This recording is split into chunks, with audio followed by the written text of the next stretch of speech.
जनाब सलमान मलिक बहुत अच्छे, क्या बात है।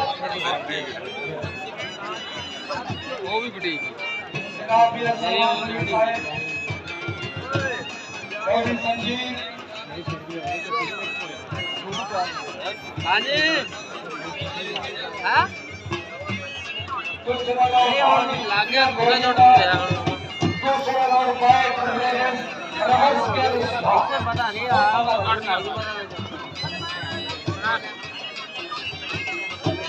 इन्हें नहीं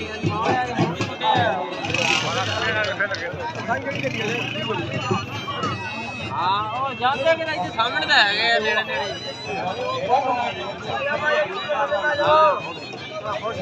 बंदे कहते कोड़े सी है वीरे ही बंदा आए ना नहीं